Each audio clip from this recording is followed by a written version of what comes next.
election. So that's one of the things that a committee man and committee woman does. You attend meetings, you vote, you get candidates elected. That's the most important thing that we can do. We have midterms coming up. The Republicans are now asleep.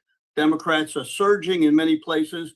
But the most important thing that really brought us to attention was that the Democrats have stolen precinct strategy. I have in my possession a video for an hour and 50 minutes that somebody sent me that the Democrats have come out with precinct strategy. So if they're stealing our precinct strategy, we certainly should get with it and get people involved. We're going to tell you some of the ways to get people involved today, but the most important way is thinking about this. If we have 200,000 committee women and committee men, and each person brought one person in, how hard is that? You know, Dan Schultz, myself, Steve Bannon have been on for many years talking about that. Dan and Steve are on 14 years. I came up with them about 5 years ago, and we've been asking people to get involved. He just sent me some information in Texas alone, which should be tremendous. We only have about 44% of our seats filled. I was on the phone over the weekend, and I want to thank Jenny Story, who helped me get together with many of the chairs in Texas. I spent the entire weekend calling chairs in Texas and asking them why we have a lot of vacancies as chairs. And they were telling me that there's a lot of older people who are retiring. We have a lot of older people that get sick. So we need young people to get on. We need the YRs to get involved. Now, YRs, just in Manhattan alone, I've been trying to reach out to them for many years. They have 1,000 people in New York. And, you know, we have Project Civic on that's coming on later. They try to get them involved. And it seems to be a little difficult. So let's go over as a committee man and committee women. You attend meetings, you vote, you get candidates elected, you sign up voters, you canvass neighborhoods, you poll watch your poll workers. We are going to show you manuals today, or give you manuals if you want for people to get involved. I was lucky enough to get our friends over in Tampa to send us one of the best manuals that I've ever seen. And that's so important because when a committee man and committee woman come on, many of the different precincts do not train the people. So, or prior to them coming in, telling them what they have to do. So this is very important. So as we go on today, and if you need to get a hold of us, I think one of the things that we want to let everybody know is if you need to email us, we will answer questions. There's an email up there, but if you want to email me at stern1054@gmail.com, we always get back together with you. And this program is being sponsored by theflagshirt.com. We have over 50 podcasters streaming us today, and we have many, many networks. So we're going to move on to our first guest, Aaron Kutzbauer from Arizona, LD25. Aaron, you want to come down and mute yourself? Yeah, thank you so much, Steve. Appreciate the opportunity. So as Steve highlighted, the most important thing that a precinct committeeman can do is register other voters. We need to register voters, and we need to attract and recruit other PCs. For instance, in my precinct within LD25, there's 16 open slots. Over the course of the last 3 years, there's only been 2 active PCs. So as I go door to door to get my signatures to appear on the primary ballot, and my deadline is fastly approaching, March 23rd. Every state is different. My primary is in July. It's been moved up 2 weeks by the governor and by the state legislature from August to July. I need to get signatures to appear on the ballot. As I do that, as I touch the 1,900 doors in my precinct, I'm actually actively recruiting for new PCs, or in lots of instances, attracting PCs that formerly were active, but have been disillusioned by the lack of action within the legislature, both federal and state, unfortunately, it's what it is. So I've found that this is an enthusiasm election. That's what midterms are. Typically about 20% of the eligible voters participate in a midterm. So that means 11% of eligible voters will decide the outcome in the midterms. And that's who we will see who goes on the general election in November. So just think about that. 1 out of every 9 people that are eligible to vote will decide who gets to be on the ballot this November. So it's very crucial that we touch every door, that we shake every hand. One of the things I recommend is I talk to people in the grocery store. I wear Trump gear 24/7. I've always got my button on. I've always got my badge on. And when I go to the grocery store, because most of those people will be in my legislative and congressional district, I talk to people when they come up and say, nice button, nice pin, how do I get involved? That's when I open up the conversation. So I'm going to end a little early. I appreciate the opportunity. It's been a long journey for me. It took me 37 months to become a PC because we're fighting the establishment Republicans here. But we've got what it takes to save this republic. Thank you, everybody. Appreciate it. So you have a couple more minutes or you have to go? No, I don't have to go. I'll lend All my right, so give us a time little back to the background. group. Yeah, give us a, you have about 6 more minutes of your time, so you got to cover the time. So give us a little Oh, okay. background. Yeah, you're on for another, I would Sure. say. about another I'm sorry. Yeah, go I was ahead. just going to give my time back to the group if they had other commitments. So I'll tell you a little bit about my story. So I woke up the first day of War Room, which was the 22nd of October 2019, when Admiral Bannon started the War Room impeachment. So he woke me up fully. I used to be a country club Republican. I would send a few $1,000s to the GOP and just assume that everything was going to be right. Unfortunately, at that point, my kids were being taught Marxism in school, and I was losing the culture war, not only in this republic, but within my household. So it really woke me up. And the year of COVID did as well when I saw what my sophomore daughter was learning in school. So I applied to be a PC in May of 2020. And unfortunately, I ran into the buzzsaw of the establishment class Republicans. It took me 37 months to become a PC in Arizona, which everybody would say is a ruby red state, right? Just like Texas. How could people vote for Democrats there? So a lot of the fighting is within the party. So we're trying to change the culture. We're in a war for this republic. It's cultural, it's economic, it's religious, it's political, and most of all, it's spiritual. That's why they killed our friend Charlie Kirk, my friend Charlie Kirk. I worked with him the last 4 years. So I would just encourage everybody to touch as many doors as you can, greet as many people out in public, and attract them to become PCs, because PCs are the people that register voters and get voters active, both at the state, local, at all of the above, state, local, and federal avenues. Thank you. You're up there with Turning Point. Give us a little background of why we can't get more of the younger people involved in Maricopa County, where Turning Point is right there. I'm not sure what the dynamic is there, Steve. I'm going to reach out to some people here in the next week and see if I can lean on people. I worked Charlie Kirk's Celebration of Life. So I've got lots of contacts there. I was on Trump Force 47. I was very active back in 2022 on Carrie Lake's campaign, going to all the events, talking her up, trying to get enough people to, as President Trump said, swamp the vote. We needed to outperform the cheat, because we know that there's still issues with voter registrations. I think there's lots of dirty rolls, as highlighted by Tom Fitton and Judicial Watch for the last decades.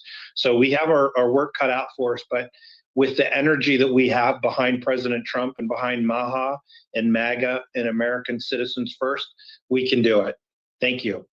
In Maricopa County, Michelle Swinick and myself, Michelle actually worked on finding out the guilty people in the election where it was stolen for Kerry Lake and many, many others. What do you see different now that's happening in Maricopa that will help us in this next election? It's going to come down to the grassroots, actually, Steve. It's going to be based on people like me, other people in the community that are going to do the work, because we've got kind of a malaise now. There's a lot of people in the Republican Party that think just because President Trump is the head of the executive branch that we've got clear sailing. And we've seen from the judiciary and the legislative branch that we're still fighting almost every single federal employee. It really seems like of the 539 selected or elected in November of 2024, only President Trump is on our side. So it's a daunting task, but we can do it. Very positive. Do you have any kind of percentage of how many people we have in Arizona that are committeemen and committeewomen, what the percentage is, what it is in Maricopa County, because Maricopa County is the biggest. And if we have, like, when Dan was there, he moved to Wisconsin, we had only, I believe he said, about 46% of people that were, committee men and committee women. It's tracking at that same level. I've looked specifically at my LD, and it's under 40%. And again, for instance, in my particular precinct, it's 2 spots out of 16 that are active. So that's 1/8, that's 12%. Now there's actually 3 more registered precinct committeemen in my precinct, but they haven't been to a meeting in over a year. So it really looks like it's 5 out of 16, but it's not. It's not anywhere near that range. Thank you. So what kind of ideas do you have? Are you still there? Yes, I'm still here. Yeah. What kind of ideas do you have to get more people in Maricopa County? Because this particular Zoom meeting is to try to get people to come into the Republican Party, and we're going to let people know how to do it in different states. But in your state, which is one of the most important states, we've lost a lot of elections there because of them stealing the election. But if we get more people to vote and come out, and of course, President Trump is working on an executive order if the SAVE Act doesn't pass, and we want to make sure that everybody that's listening here out there calls your senators. If we get the SAVE Act passed, we're going to win a lot of elections in Arizona, because we're going to get rid of the illegal aliens that I know are there. And what do you see as far as illegal aliens there in Arizona? Well, this goes back to, in my humble opinion, to the 1993 Motor Voter Act. So when that was passed and it was enacted January 1st of 1995, every person that applies for social services, every person that goes to the DMV is now registered to vote. I worked the polls in 2024. I did not see a mass import of people, and I'll stereotype people that looked illegal walking in and voting. But I believe what happens is secretaries of state or people, the election board, now have access to dirty voter rolls and can process ballots. We know Runbeck in Arizona was a huge problem. I believe they distributed ballots across the country. If you look back, they purchased 11 ballot counting machines to add to the 5 that they had in December of 2019. So somehow Kevin Runbeck was ahead of the COVID virus by about 90 days. I'm not sure how he was so prescient. But that aside, we can do it. We can swamp the vote like we did in 2024 at the presidential level. It took them over 50 days to count the votes to come to the conclusion that Gallego got over 80,000 votes more than Kerry Lake, more than Kamala Harris did, more than President Trump did. So we know that the fraud is in there, but we just have to knock doors, touch hands, and encourage people to join our cause. And that's what I'm focused on. Grocery stores, the public library, all of our precinct committee meetings in our neighborhoods, door to door, put the work in, and the results will follow. Thank you. So people want to get a hold of you in the last 10 seconds. How do they get a hold of you to join? Yeah, feel free to text me, call 623-910-3007.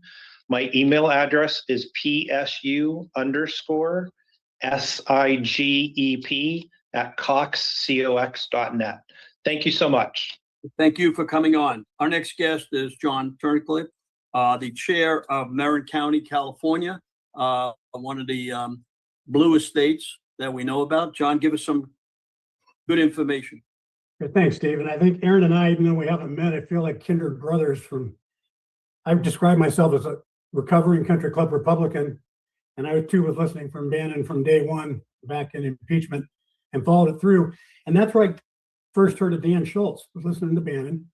And after the 2020 election, I was extremely frustrated as far as what can I do. And we're in a county, Marin County. You can see that my background, I'm on the side of Marin, and that's San Francisco on the other side. So we're right next to the belly of the beast. And we're 12% Republican to a 60% Democrat registration. So we're deep in blue territory. So it's hard to find anybody locally to just run into to figure it out. And when Dan was on with Bannon, they started talking about Dan's precinct strategy. And I'm thinking, oh, that's interesting. And so it went on for a few months. And finally, it's like, damn it, I got to do something. there must be a Marin GOP here. I lived here for 25 years as a voting Republican and had not heard of them once. So I called in and they said, well, it's COVID lockdown, but we're having Zoom meetings. So we did that for a few months, and they had less than 10 people on those Zoom calls, and they were pretty tame. But then it came back to in person, and as Bannon and Dan Schultz said, don't go in hot, go in quiet, take a temperature. And so I did. It's like, okay, I gotta, lay low here for a little bit and figure out what's going on. And as soon as I started raising my head out and asking a few questions, they determined it was time for me to go. And so on the election night, I said, I'll just run for treasurer. And they found a way to kick me out. So they kicked me out 3 years ago on election night before they even started the meeting. So it was totally out of line. But no matter, because there was nobody to make a decision besides them. So I was out, and people were like, what are you going to do? And I said, well, I got to find something. So I went to a GOP convention. Somebody got me a delegate badge. And I went into my first GOP convention in Sacramento, our capital. And I was just in the lobby and what's going on. I'm listening to conversations. And they weren't exactly this, but they were kind of like, where's the next convention going to be? When's it going to be? What's going to be on the dinner menu? Who's the entertainment? It's like, how do these people expect to win anything when they're talking about stuff that's not about winning something? And then I think, well, they really don't. There's not been a Republican in state office in California for over 20 years. So that shows you the strength of the Republican Party in California. Now, there's some strong areas, but in general, that's the status. So as I was floundering around, I was like, okay, what can I do? And somebody said, well, have you heard of the Republican Assembly? And I said, no, what is it? Well, it's a organization similar to GOP, but it's not the party. Everything else is very, so we does endorsements, does recruiting, does poll watching, election integrity, all the different things, but it's not the party. You can raise money. So somebody said, why don't you start it? And I said, well, let's try. So we got a handful. It took us 15 people to get started. And the first meeting, I'm not kidding you, it is this bad. I took in a slingshot and shot, a sling and shot to give to everybody that showed up at that first meeting. So it's a David and Goliath type situation we're up against. And if you want to get in, we want you, but it's not going to be, all fun and games. So we got it going. And in the first year, we were having bigger events because the way we wanted to grow it was through events. And we started off just coffee get-togethers, and then maybe a picnic, and then a bigger thing. And at the end, we had a big Christmas party that was very successful. And we like double or triple the local GOP for the Christmas party. Everybody's going, that's a pretty big accomplishment around here. And then with that, we were on the ballot in Trump's primary in 2024. We're on his ballot in the county. We were elected. There were 21 seats. We took our CRA group had grown big enough that we said, we're all running. And so we signed up for all 21 seats. So they could not run unopposed, the other side. And we took 16 of those 21 seats. The other 5 resigned the next week or month. And we took over all 5 executive committee seats. So for us, it was a textbook execution of the precinct strategy as far as getting people together, building up momentum. It took us a year, but then we took over the GOP. Fortunately, the election was timed right, so it helped. If it was another year out, we might still be trying to get in. But that was the way we got people together. And it was interesting because they kicked me out on election night 2 years before. I was out. We started CRA. I came back the first night. I was elected chairman. So that kind of shows the difference between the old school thinking and say the new wave of people coming in. I'll say since Trump and a lot of people that follow Bannon were people that joined us along the way with either the Republican Assembly or GOP. And the Republican Assembly is an idea that can go in any state. So they're pretty much across not the southern states, but say cut the country in half and below. There are some above, but it can be in any state. So if you're in a state or in an area where getting on the GOP, which I'll get into in a second, might not be so easy, the Republican Assembly can be, and you can participate and you can learn and almost use it as a feeder for GOP committees is what we're seeing here. And it's been working out well. It's a continual battle. Let's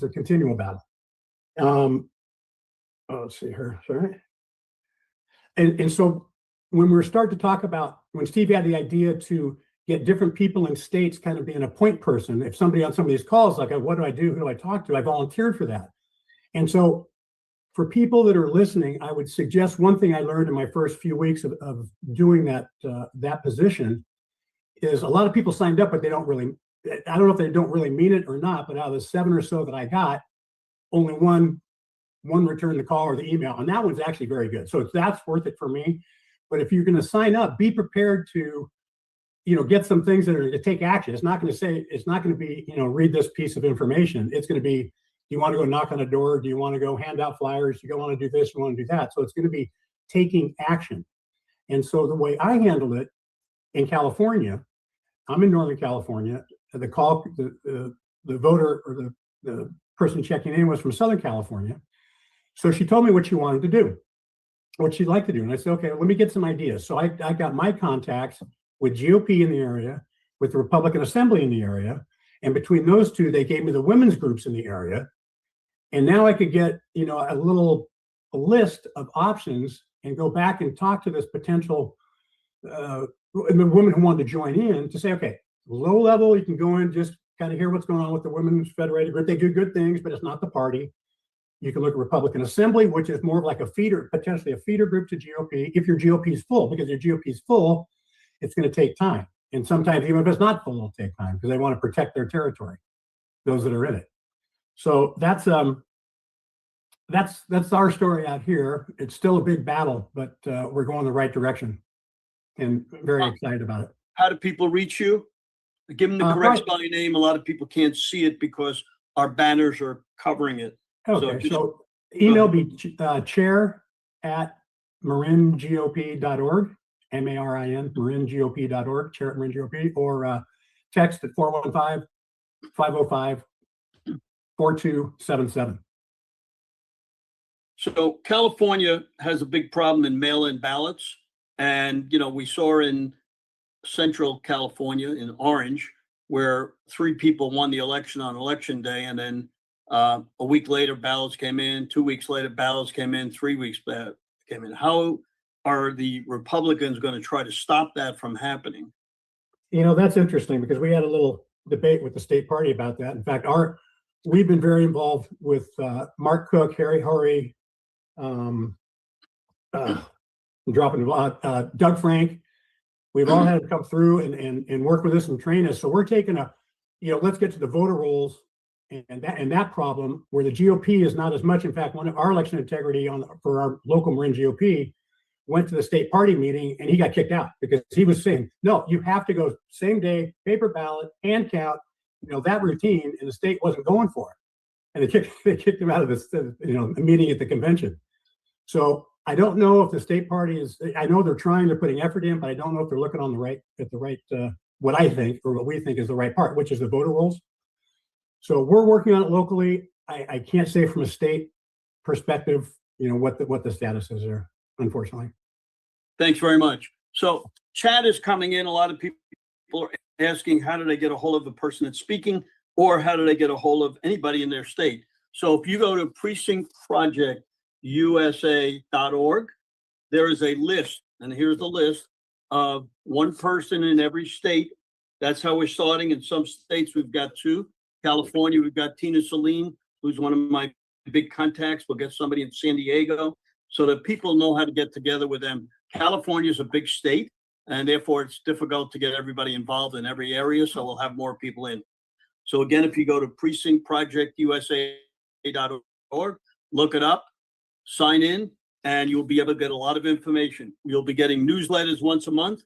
Velmer has been helping us out of DC, and it's very important. We're not trying to do anything with precinct strategy. We still want you to go there, look up information, and ours is more of contacting you and bringing you information on a daily basis. Our next guest is Jonathan Broadbent, who's worked with Dan Schultz for 3 years on X. He's out of Ohio. Fantastic guy. He's got a radio show. Come on down, Jonathan. Hey, everybody. Can you hear me all right? You can. Good. Jonathan Broadbent here in Ohio. I'm another success story like John Turnicliffe. I'm one of those people that during COVID, I saw what was happening in schools and started fighting for K through 12 and realized quickly that school districts weren't paying attention to us. So I turned to politicians figuring that our elected politicians would do something about what was happening in schools, and got fed up enough that a group of us started meeting in a local church basement. And we started talking about what's wrong, what the issues are, what we wanted to fix. For me, the catalyst was education, and I've continued to fight on that. You may see me in some documentaries like the Newsmax, Transforming America, etc. So my hot button has been education, but that kind of led me in to precinct strategy, and I'm going to outline where I see that fitting in your conversations, working on recruiting other people, because everyone has their hot button. Everyone has that issue that really it lights the fire under their butt. It's going to be First Amendment or Second Amendment. It's going to be something. And if you can catch people where they are and get them into it, then you end up with people, hopefully, a lot of people like John Turnicliffe and like me. So the long story made short, I ended up with the fire lit under my butt because I saw that our politicians weren't doing anything. They were doing diddly squat. You know, we saw in COVID that our kids were being harassed and manipulated, and we saw this critical race theory creeping in and pornographic material. And what our politicians were twiddling their thumbs. So, as I said, there's a big group of us started meeting in a local church basement, and we would bring in potluck, and there was my local version of Dan Schultz. Dan Schultz, if you don't know him, find him on social media and follow him, because Dan Schultz is the firebrand for precinct strategy. And I'm fortunate to have been introduced to Steve Stern, who introduced me to Dan Schultz, and that really accelerated my learning curve super fast. It's like an information download. But out of that group of people that started meeting, two things formed that are critical. One is a local patriot club that does all the things we wish our GOP would do, but doesn't. Right now, my wife is actually serving as president, which helps. But it's a big group with a big following, and they're very active. But 22 of us decided to run for local central committee. At the time, I'll admit, I didn't have a clear sense of what that meant and the power of that position. But it's been said, and I've repeated this probably a million times since then, precinct committeeman is perhaps the most important position in all of government that no one has ever heard of. Think about that for a moment. Take that expression with you, because it's true. There is so much that can, should be, and will be done when we, the people, capture and take over that voice of government. So, long story made short, there were 22 of us that ran, 18 of us won. I stepped into my local GOP Central Committee. Think of it like the board of directors. If you're not familiar with the idea, think of it like your local board of directors. They're the ones that decide how your Republican Party runs, what they do, when they meet. They decide everything. It's the board of governance for your GOP. Now you're probably starting to get a sense for why it remains hidden.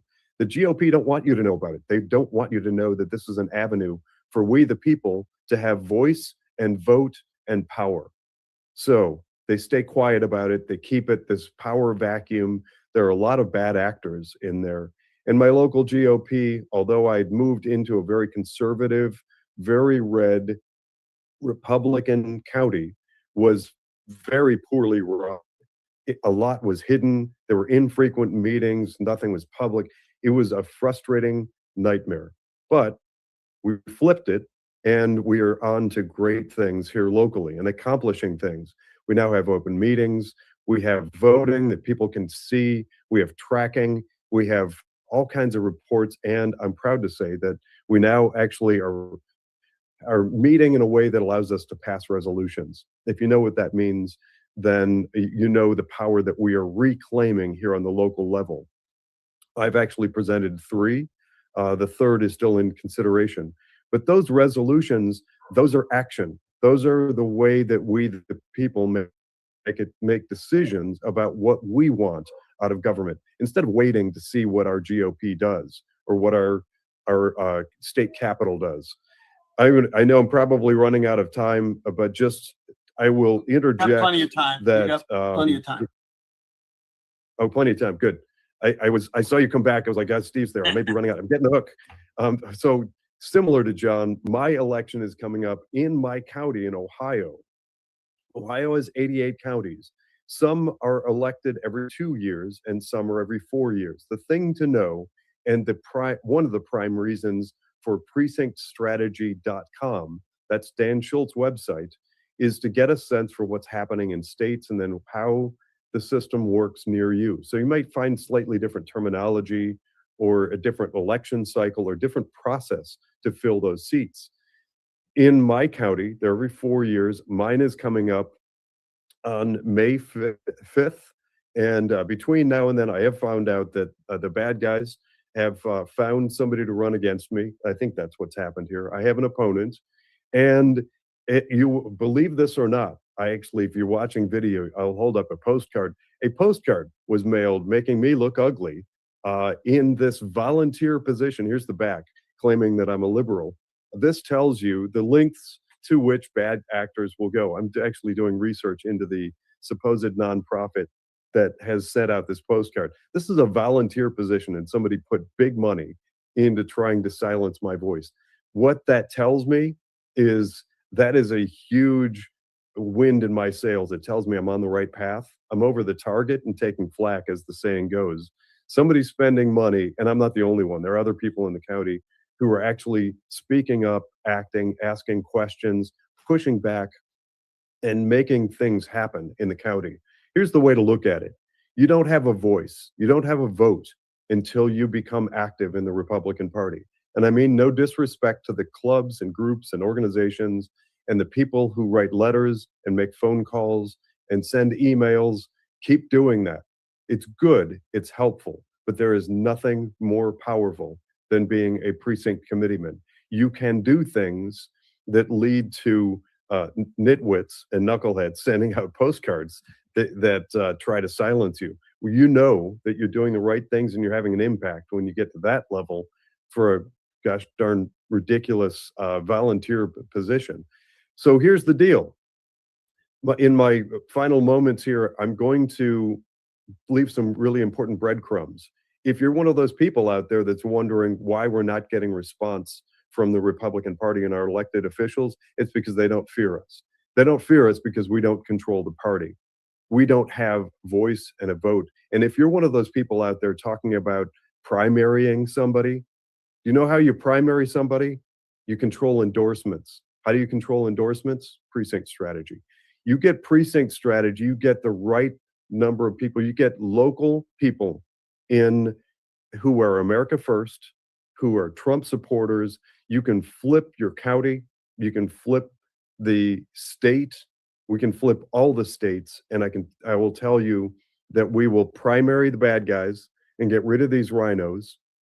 Here's a side note. If you're in Ohio or know people in Ohio, point them to me. I run Ohio Rhino Hunters, and I am also one of the catalysts to help Ohio flip. We have ohioprecinctstrategy.org. That's a standalone kind of an offshoot or similar to what Dan does on the national level.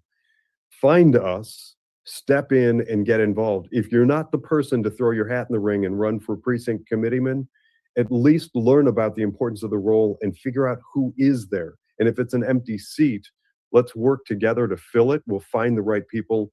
My group, we will train them up, get them proficient, armed with information, with the things like Steve Stern is holding up there from, I think he said it was Broward County. There's all kinds of training information, all kinds of YouTube videos. You name it, you're not going to be going in blind.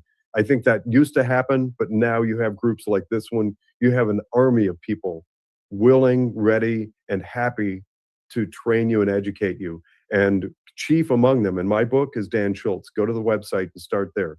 Precinctstrategy.com. And again, in Ohio, it's ohioprecinctstrategy.org. Thanks very much, Jonathan. Tell us a little bit about your radio show. I know when people come on, and the reason said I was leaving, yes, you see these papers, we're getting chat, but we have a number of studios here. So I got to go to the other studio where we have 7 computers running and streaming this on StreamYard. So we got Zoom going to StreamYard. StreamYard goes out to all these different podcasters, and we're getting chats on different ones. And some of the chats that they're asking are, and some of the things he said is that most of the chats coming in saying we're trying to get rid of the establishment and we're trying to get rid of the rhinos. So the Republicans are fighting each other. And that's a big problem in some of those things. What are they telling you on your radio show? Well, I don't think we're fighting each other. I think that we've had opportunists for decades. And actually, during the Biden administration, the Democrats were actually training Democrats to run in the Republican Party. And I've seen it here locally. They're these lifelong liberal, far left progressive Democrats who suddenly showed up at the GOP and said, hey, I lost my election bid, but today I'm a Republican. And that stupid, ridiculous, big tent mentality that invaded the Republican Party. Many Republicans welcomed him in right away without any kind of probationary period and helped these Democrats. They're Democrats. They helped them get elected. So in my book, I don't think we're Republicans fighting Republicans. I think we're Republicans cleaning house and getting rid of the people that don't belong in our party. But as far as the radio show, I'm actually part of a few different things. I am a part of Ohio Political News.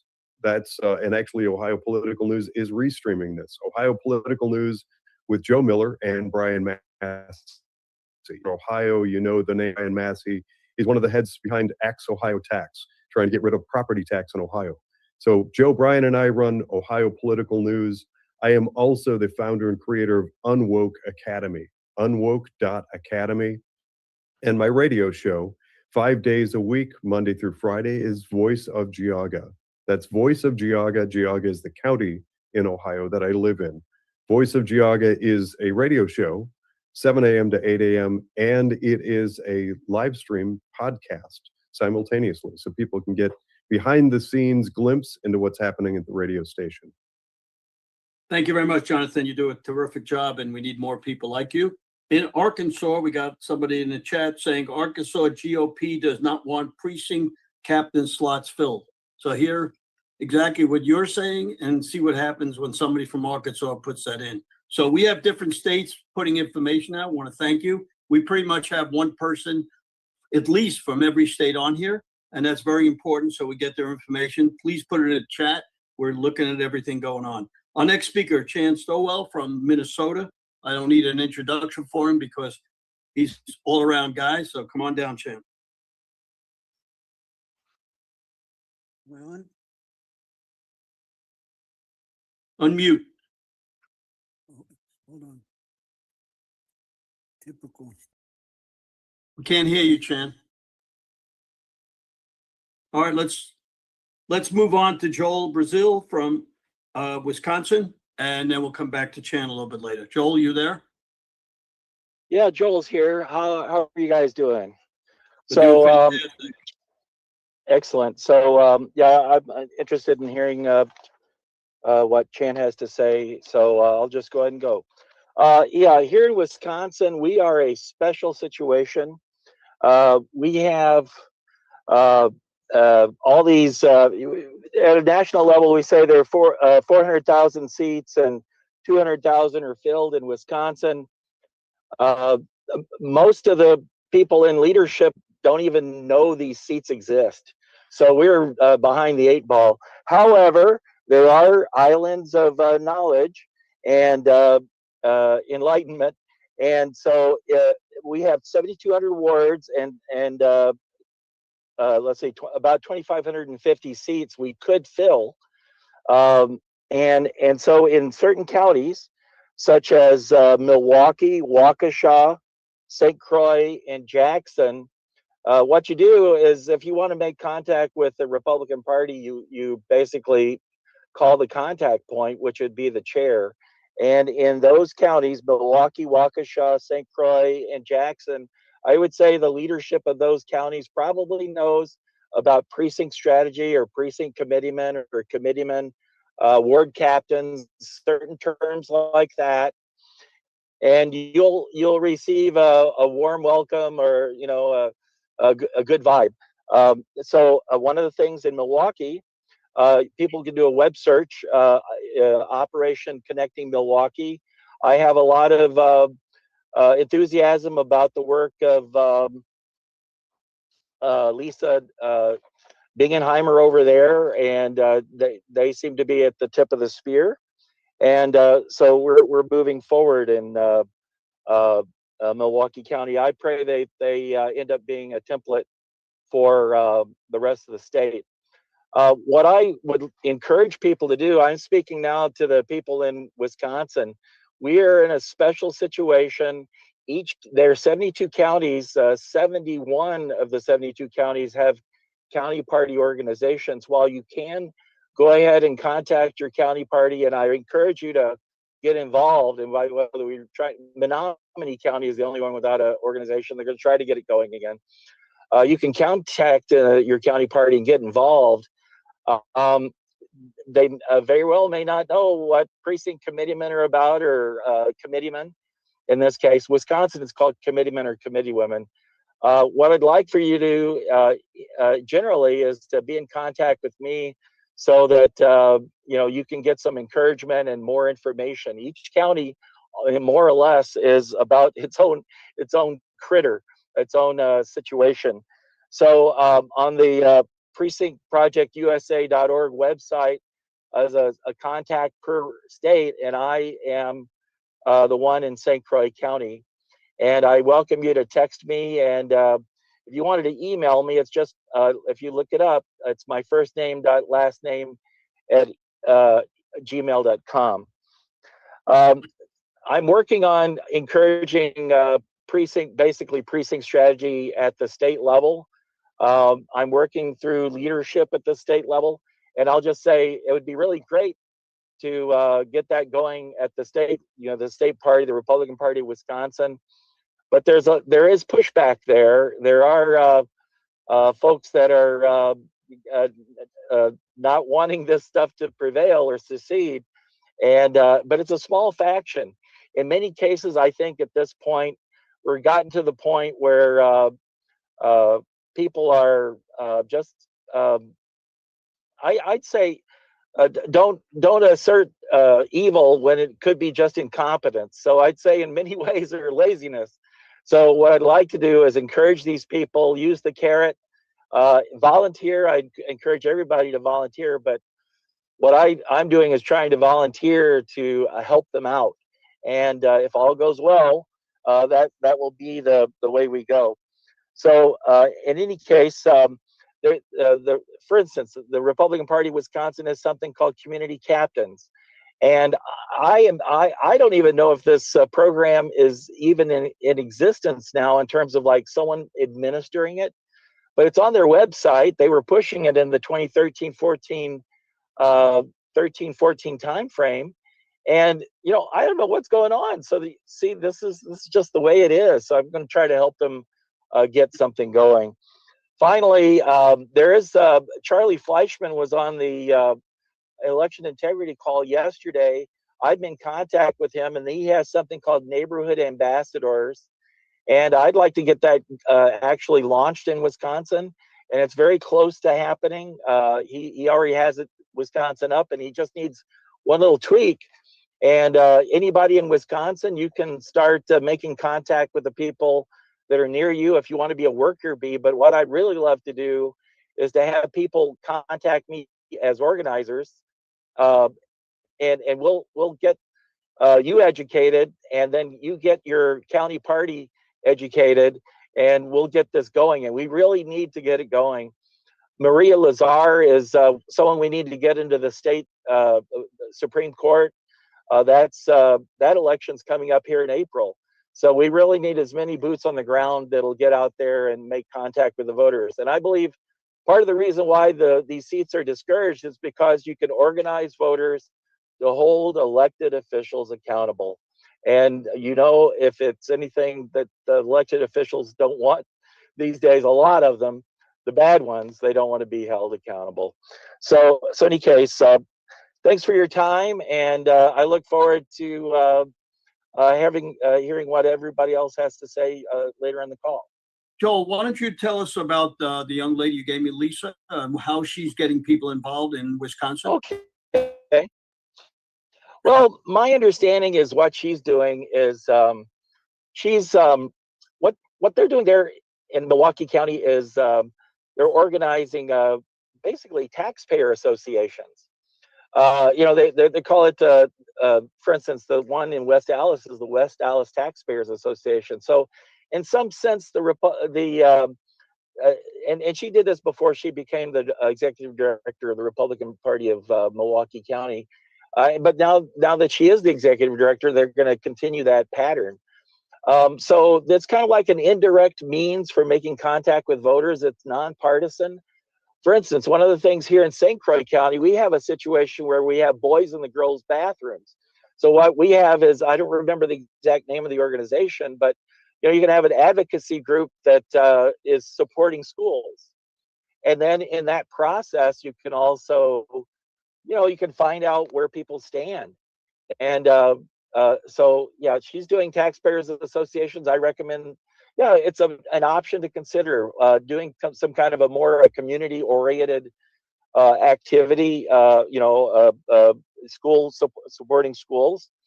And so that's what she's up to. Yeah. So one of the things that, how we get people together is you gave me a lot of people in different states to call.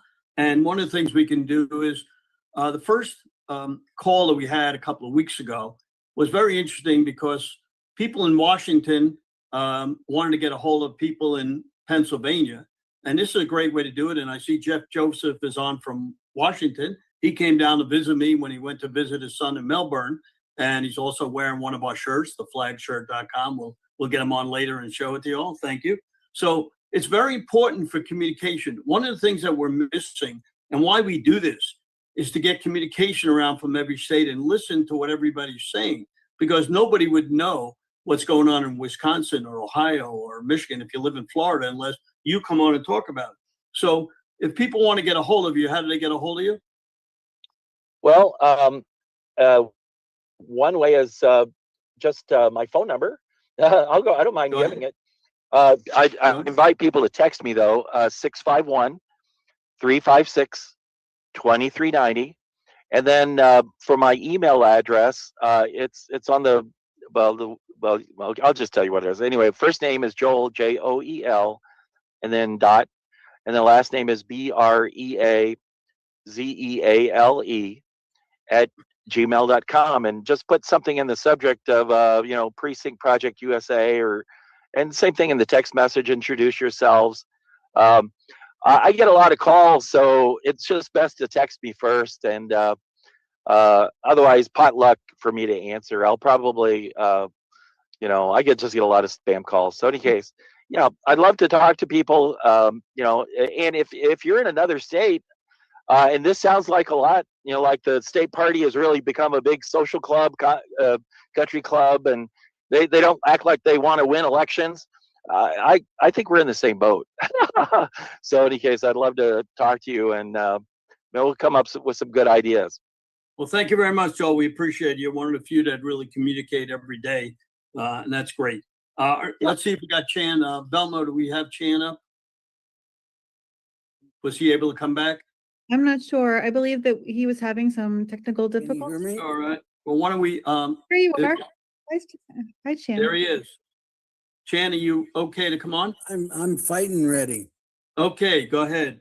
Chan Stoll from Minnesota. Yeah, we're right in the middle of the war already. There's no doubt the Republicans will sweep the state.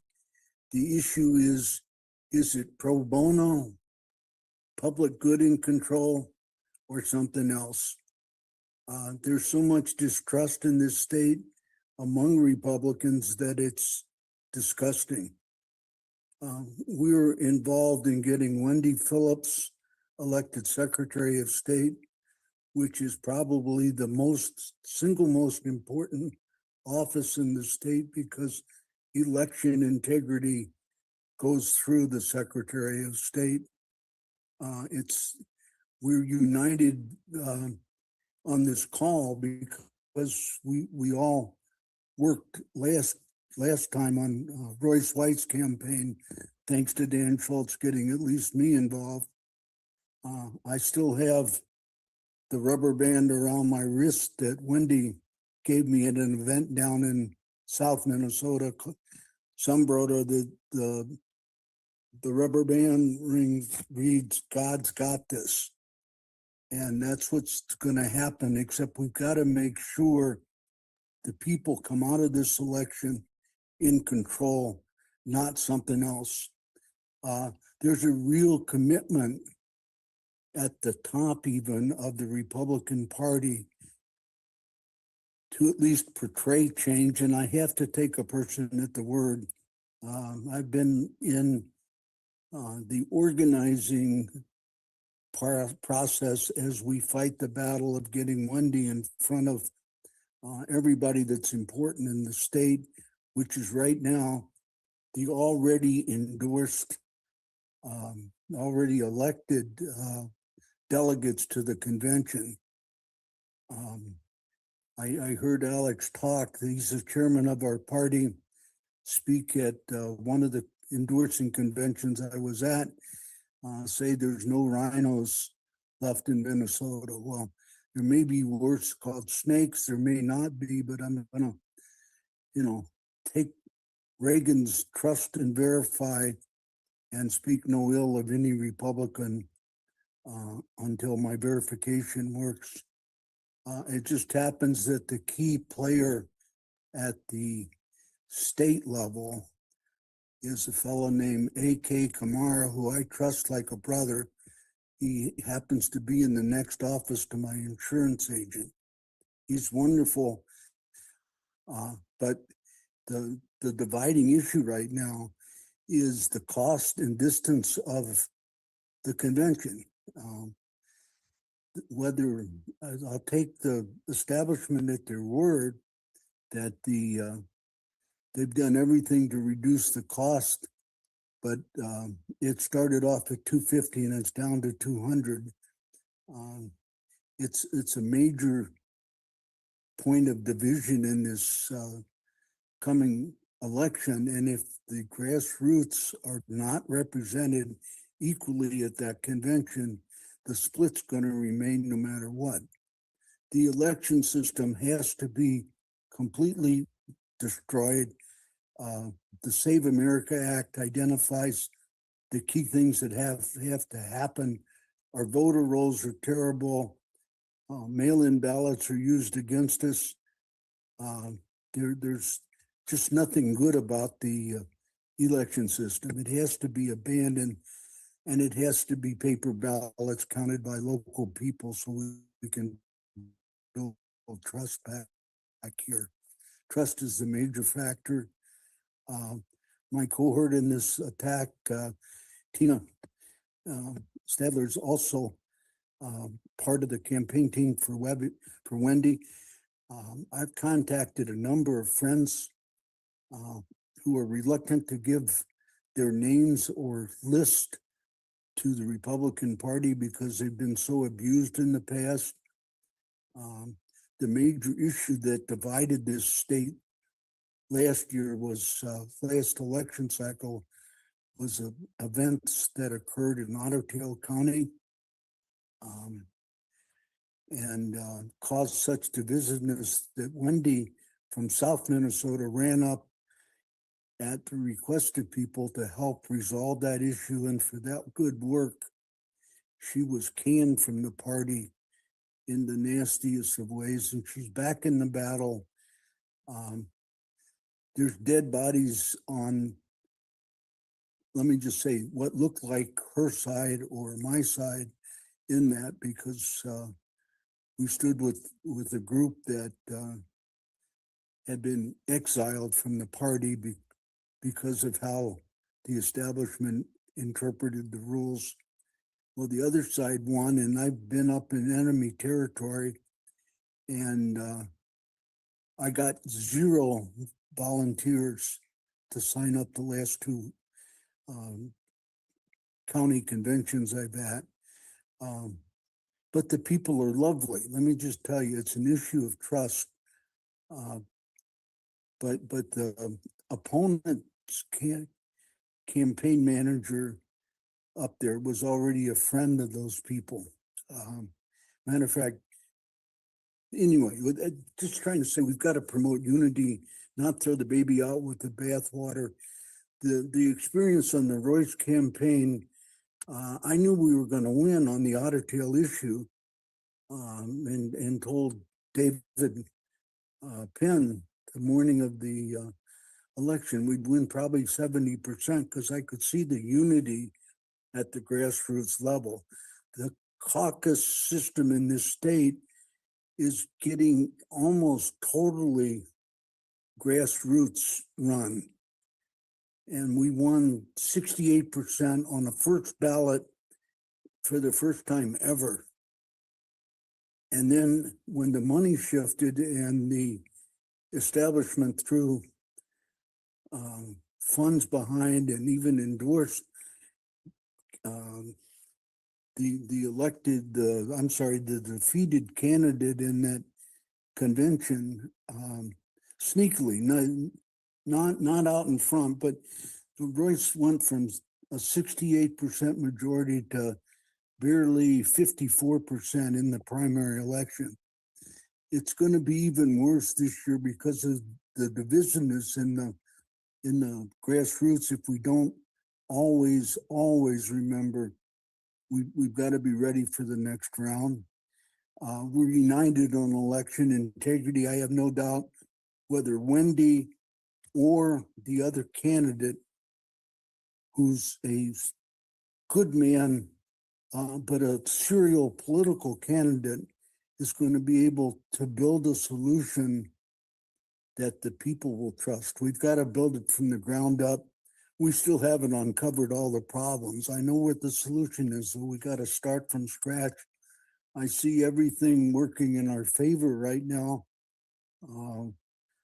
When Trump announces the drastic measures of the Save America Act one way, or executive order the other way, it works to our advantage in terms of panicking the opposition. We know about catastrophes, and we're not going to miss this one in there. But anyway, right now, our major problem is getting pressure on or not pressure even, it's getting Wendy to be known by all the already elected delegates to the convention. And that's a monumental task. We need to get her in person or on podcast, radio shows, etc., throughout the state, which we're rapidly doing. I mean, this is a grassroots, start from scratch team that's been built, but really well connected. So let me see if there's any questions and contributions, ideas there. Steve, you've been through this battle, you know what I'm talking about.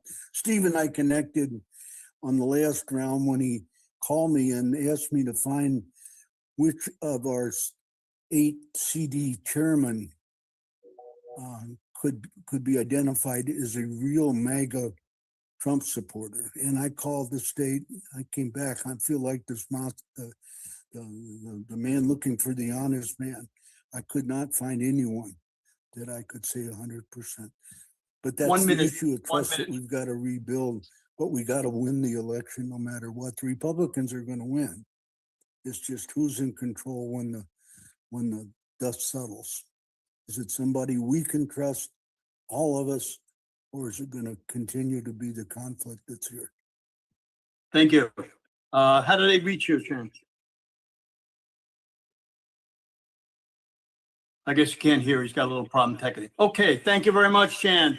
We're moving on now. We're going to have, that is the end of the first hour. And some of the things we're going to talk to you about. We're going to first thank a few people that help us and give you some ideas that are coming in from the chat. First thing I'd like to say, yesterday on our election security call, we had Sam Anthony, yournews.com. I want everybody to write this down. You have to go to www.yournews.com. Why is that important? Yournews.com puts up conservative articles. He's got 11,000 people working for him. You can put news up from your zip code where people can see that. Also, one of the writers for that, who was in Fort Lauderdale, it took me 4 years to find a writer. You need to get writers in every one of your precincts. Stephen Schneider puts up articles about everything that we do. on yournews.com. Another person who is very important in in what we're doing, Jeff Davis, myscgop.com. Every day he puts out an article in South Carolina to the people in South Carolina, letting them know what's going on. How are you going to communicate with everybody around if you can't do that? I want to thank Brooke Remy. She is one of the heads who nobody knows about on election security for the RNC, which we've worked on for many years, just trying to get information and communication, because part of being a committee man and committee woman is to have somebody in your committee to be involved in election security and, you know, going down and making sure the votes are right. The RNC hasn't pushed that much, but they're starting to do that now. We also want to thank some of our podcasters, Scott McKay in Texas, Dr. Naomi Wolf, who you all know, she's streaming this today, Cloud Hub. He's down in the Bahamas, but he's all over the United States. Kevin Hoyt, Grassroots Warrior Network. Jody Cox, one of my first people that I interviewed. She interviewed me, just Jody, really terrific girl, and many, many other people. So this is very important. One, I will connect you with podcasters around the United States if you'd like to come on somebody's show and talk about your local community. I mean, the radio shows. One of our good people, Joe DeBox in New York City. Somebody recommended I speak to him about 6 months ago. We've become very friendly. He flew down here, did one of our shows, came a couple of weeks ago, did our election security call, got me connected with radio shows in New York. And the most important thing is get the word out. A lot of people have no clue what's going on when it comes to becoming a committee man and committee woman. And that's one of the things that we're trying to do. One person in every state is listed. Again, if you're listening on all our podcasters, go to precinctprojectusa.org. Very important. We spent a lot of time doing this and putting this together. Again, it's very important to become a committee man and committee woman. Our goal is to get 200,000 new committee men and committee women. We'll take 300,000. How do we do it? Those are all the things we're going to be listing and coming out over the next few months. We're going to get all kind of input to see how we can get new people. In Broward County, where I'm the vice chair, work closely with the chairman. What we're doing is we spend $40,000 in texting all the Republican households that have one Democrat in it to try to move them over to a Republican. At the same time, asking them to get involved. Over the next 6 months, as the candidates knock on doors, we're asking candidates, which don't usually do this, to ask people to get involved in our committees and take care of that. We're asking clubs, Moms for America, 500,000 people. There's many, many organizations that have many people that are not committee men and committee women. Very important to do that. YR is very important to do that. Anybody who is connected with Turning Point USA, we need to get them involved. You can see who's on this thing. We do not have any young people on it. We need to get YRs, and on our next precinct call, we'll definitely get a YR to speak, because we've got to know how they're getting people put together. So our next segment is going to be on training people, and we're going to bring on David Eastman, and he will be, Dave, you're up there. He's in Alaska, came all the way down from Alaska to speak to us today. So go ahead, Dave. Hi, Steve. Well, pleasure to talk with all of you. I started the precinct strategy back in 2008. Been working at off and on, but mostly on since that time. So about 18 years. And the last 8 years I spent in our legislature in the state house as a representative. So I can tell you a little bit about how the battle goes, both in the halls of the Capitol and also at the grassroots level. One of the things that I wanted to make sure and point out, which doesn't get talked about enough, is that we, as the grassroots, oftentimes confuse the difference between a political battle and a legal battle. And the reason that's important is because if you are dealing with a political battle, you can't win legally because it's a political battle. So you can't fight it the same way that you would as a legal battle, and vice versa. So many times we see somebody do something wrong, they break the rules, they violate the bylaws, they maybe even, go out and break some, state laws, statutes, election laws, that kind of thing. And we think, well, gosh, that they broke the law, therefore the solution to that is to sue them, take them to court, convince a prosecutor to prosecute them and that sort of thing. And sometimes, very rarely, that might be the right approach to take. But if you're dealing with a political battle, that is actually a losing strategy. Not only does it take away time that you could be spending fighting the battle in the public square, but it also costs money. The outcomes aren't always predictable, so maybe even it's a good case and you get a bad outcome, and then folks come away discouraged, and you look back on that and you say, wow, well, if we had not spent time and energy in that direction, maybe we could have spent it on something better.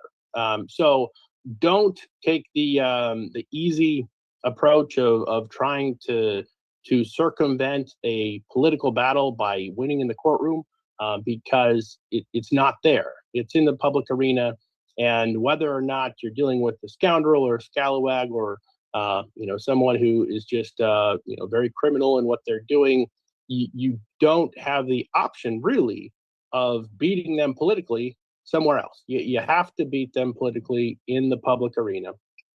And in order to do that, part of what you need to know is who you're up against, who your opposition is, how they think, what they're trying to accomplish. Here in Alaska, the Republican Party has been in the majority in the legislature, both the House and the Senate, for about 30 years. We have Republican majority every year, every election, and yet we aren't very Republican when it comes to state policy. And you get to understand, well, how does it work where you are a Republican legislator, but you don't want to accomplish Republican, things that Republican voters are trying to accomplish.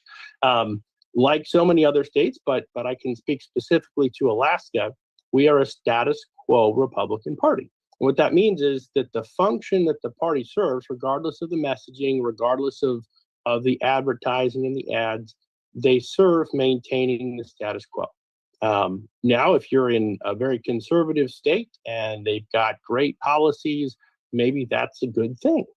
In Alaska, we're not, and so it's not a good thing. We're very liberal in many, many ways.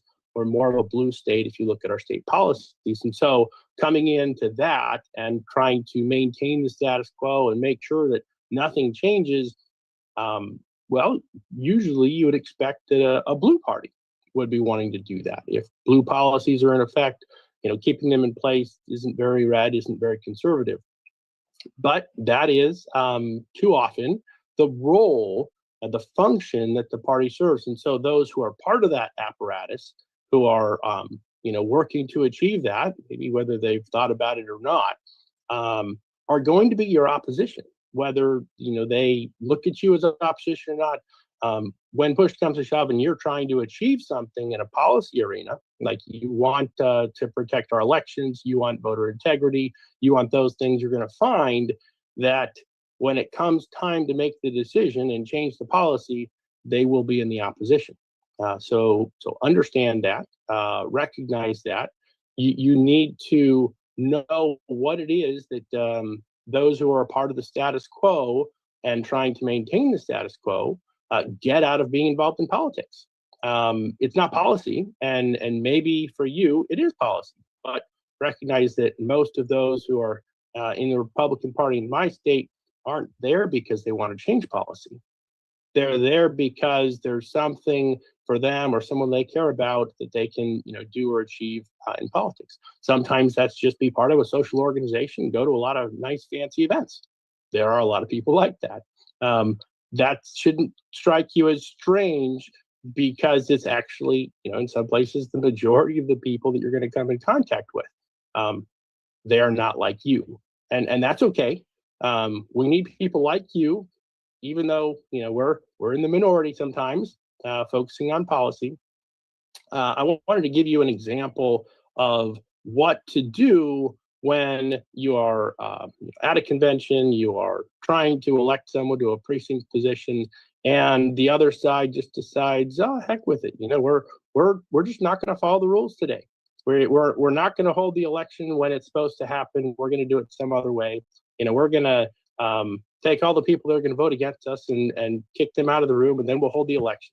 All of these things have happened, and probably in every state, but certainly in my state. This last weekend, we had an election for our precinct committeemen that, well, it sort of didn't happen. It was election day. Everybody showed up to vote.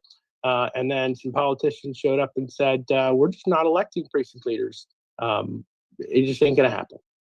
And so, what do you do in that situation? So Tuesday night, we met with some of the local leaders that were part of that, and we're talking them through how do you respond to that? The desire on the part of some is that you'd be discouraged. You'd say, hey, this is an unethical, organization. I don't want to be part of it. I'm going to go home. I'm going to spend my time on things that are more effective, more valuable, maybe more, personally meaningful to you.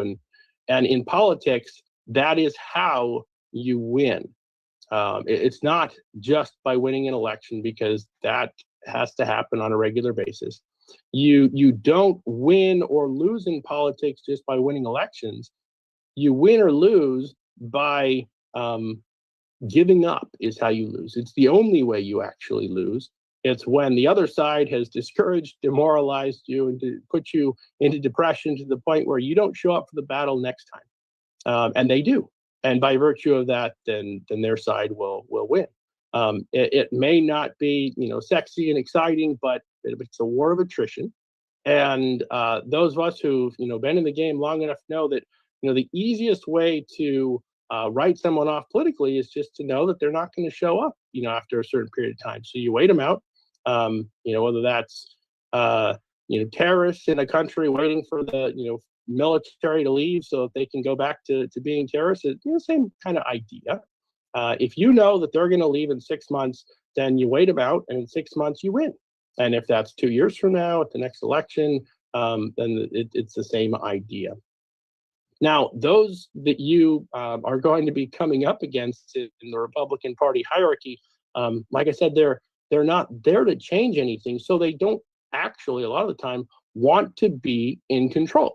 They don't want maximum political power, shall we say. I give you an example. Some friends of mine were in the state legislature in Texas back in 2010. And in Texas, in the state house, there's 150 seats. The status quo Republican Party wants to have 100 or so seats. But the or so is very important. They'd actually really like to have 99. Now, why would they like to have 99 seats? Well, 99 is a solid majority. That's great. You get all the fancy titles and a lot of the committee chairmanships and all sorts of things. So you've got a lot of, recognized political capital, but you don't have 2/3, because as soon as you get, past that 100 vote threshold, now you got 2/3. Now you have a whole lot more political responsibility. Now, this came out in 2010 because right after the election, where they achieved that perfect 99, out of 150 majority, 2 Democrats really messed things up by switching and becoming Republicans in the legislature. And suddenly you went from 99 seats held by Republicans to now you have 101, which is completely different, situation. Now you have 2/3. Now the grassroots expect you to actually do all the things that you campaigned on doing. And you don't have any excuse to say, well, the Democrats are going to veto it. We don't have the 2/3. No, now you've got a supermajority. So what did the Republicans, in the legislature do at that point? Well, there was a meeting held, and the number one, agenda at that meeting was, how do we lose 2 seats?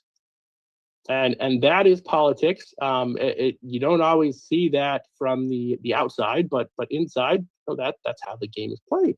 If you're dealing with people who want to be part of the status quo, they would love to be winning elections and have all sorts of notoriety and fame and popularity, but they really don't want to actually change anything. So here in my state, what we saw here in a recent election was, as always happens, you get a Republican majority in the state Senate, and they had to decide how do we get out of the majority. So what they did was 8 out of 11 Republicans in the Senate decided to join the 9 Democrat caucus.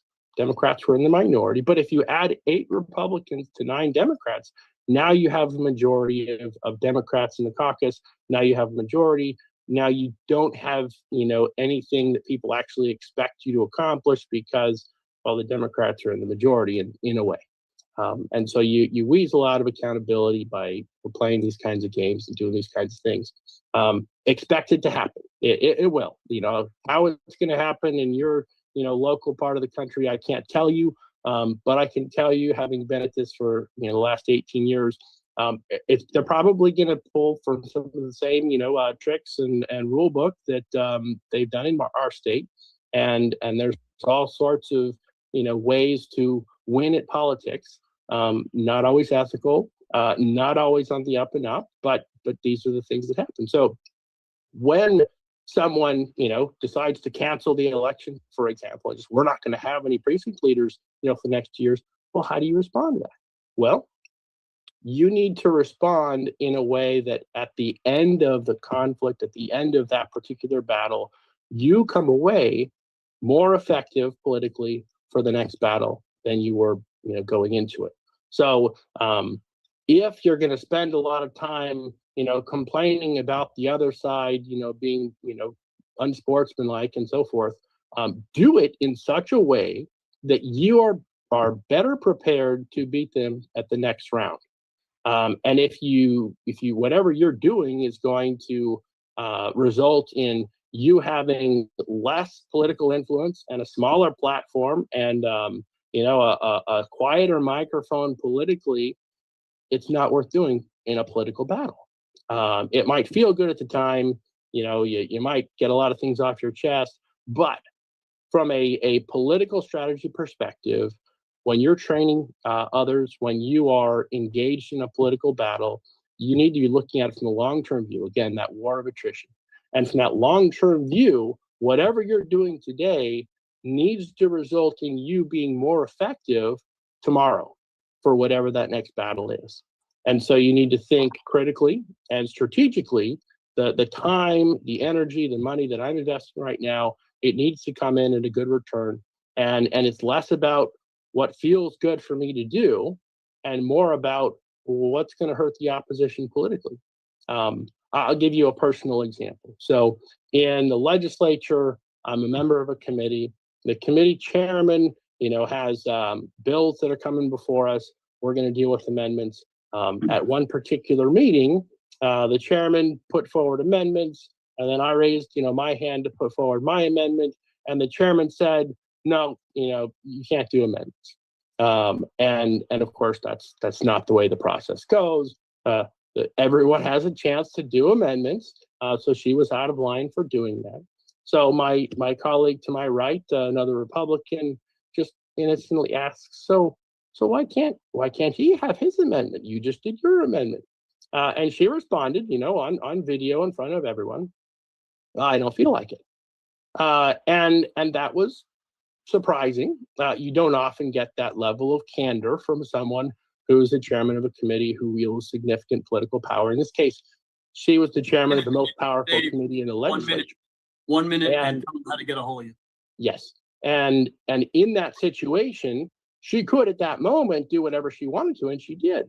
And so what we did in response was, very publicly, we went back and pointed out, how can we engage as legislators when we don't know what it is that is keeping us from being able to, have our right to be heard as amendments. I spoke about, one of my friends in the military who was in Poland, who went through the Polish military academy and wasn't able to be commissioned in the military because his parents couldn't afford a bride, which was something you needed to do at that time. And so by virtue of exposing that publicly, the public backlash against the chairman was so severe that she was literally forced to eat crow and come back and hold a new meeting and allow us to put forward our amendment. Even though we were in the minority, we had no power. Theoretically, she can do whatever she wants. And in a political battle, that is how the game is played. I can't tell you how it's going to work in your state, but I can tell you the principles are going to be the same. So for those in Alaska, You can reach me at david.eastman@gmail.com or david.eastman.org. We're going to keep fighting, encouraging you to stay the course, and whatever they throw at you, just take the flak and keep on running. Thank you. Thank you very much. Last night I spoke to Peter Tickton, I asked him about Tina Peters. As you know, we always talk about Tina Peters. He said, everybody lay back, give us a couple of weeks. We think that the governor will do the pardon the first week of April.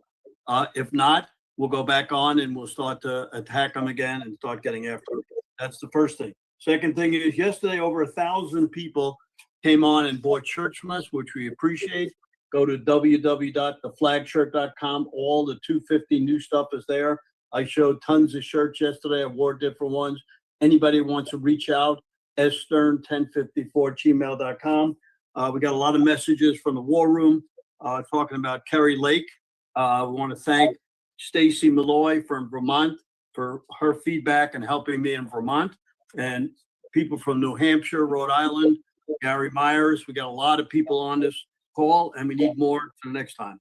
Our next guests coming up are from the state of Washington, Robin Balcom, I believe she's in the airport, and Matthew Hawkins. So both of you come on, and I'm not sure who's going to speak first or both together. Go ahead, Robin. Hey there, Matthew, do you need to leave? Do you want to say something before you have to take off? I got about 15 minutes and then I got to get out of here. Well, you go ahead.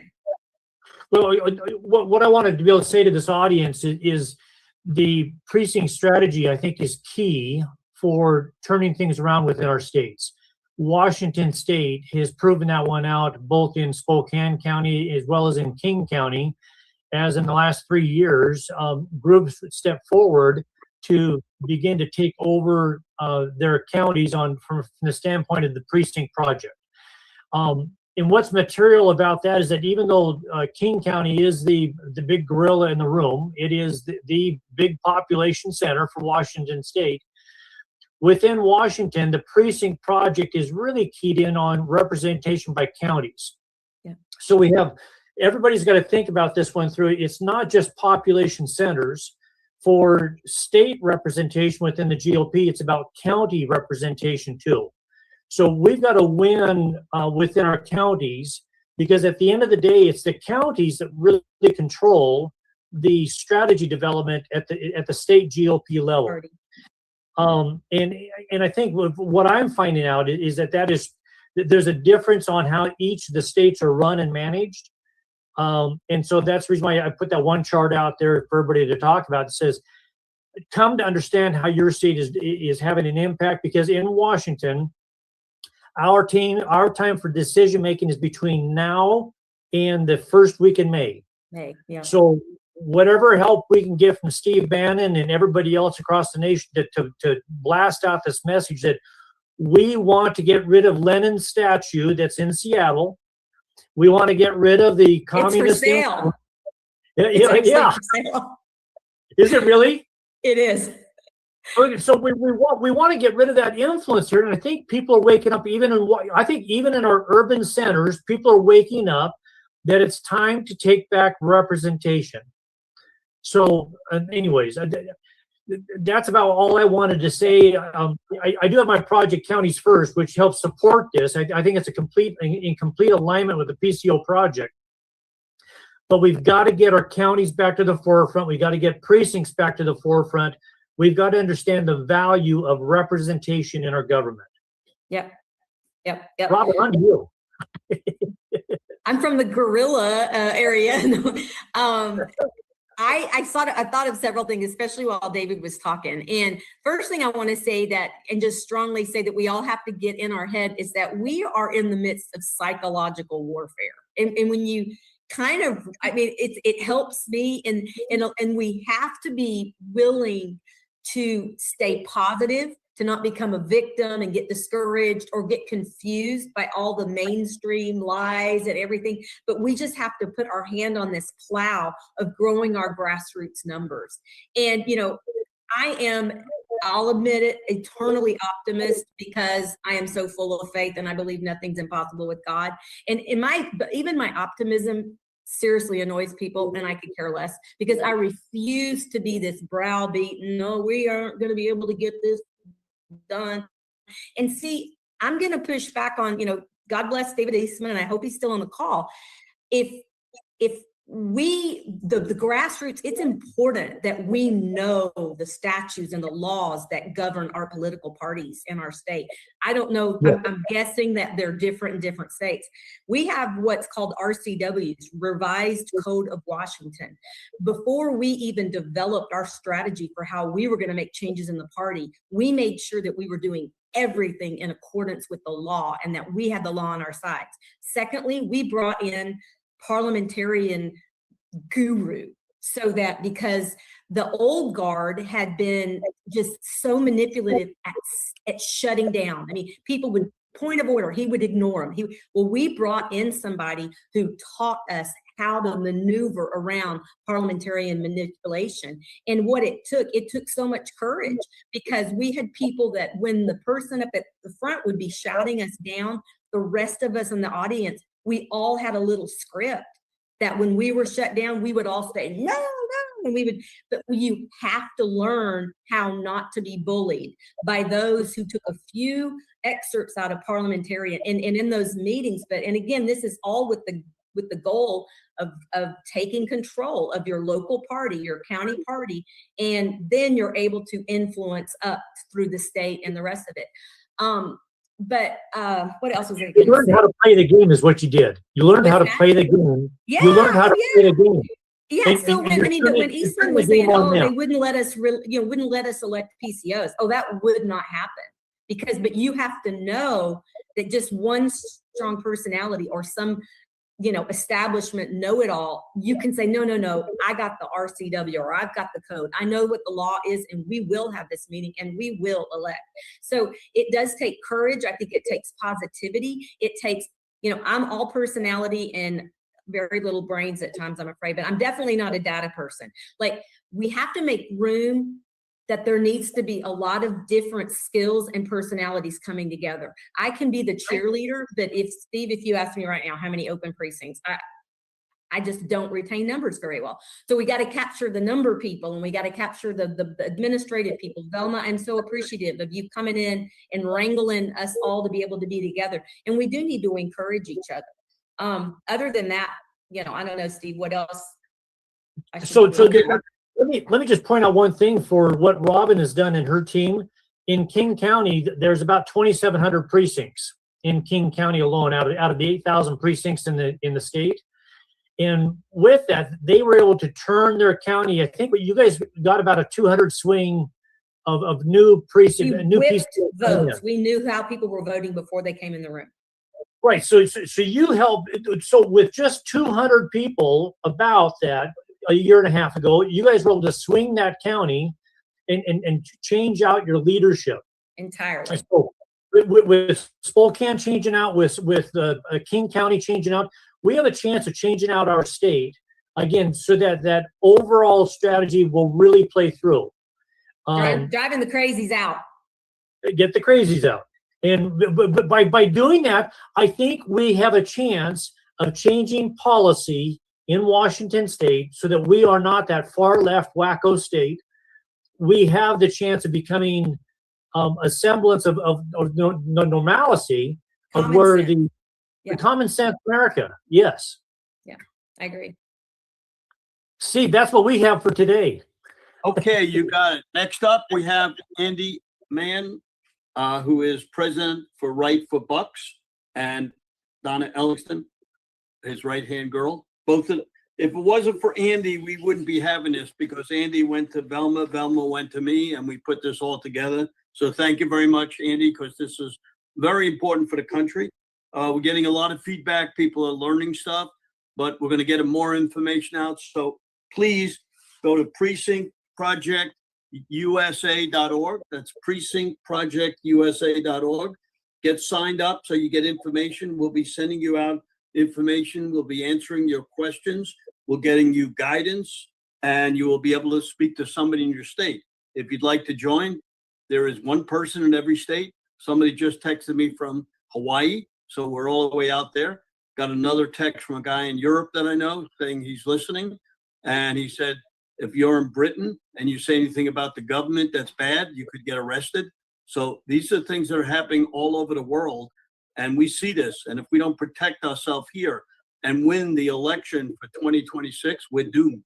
And the Republicans right now are not showing up at the polls. It's on midterm elections. We only get about 24% turning out. That's high against 70 to 80% in the presidential elections. So we have a lot of work to do, because if we bring more people out to vote and we do it through precinct strategy, we got a chance to win the midterms. So Andy, come on down. Donna.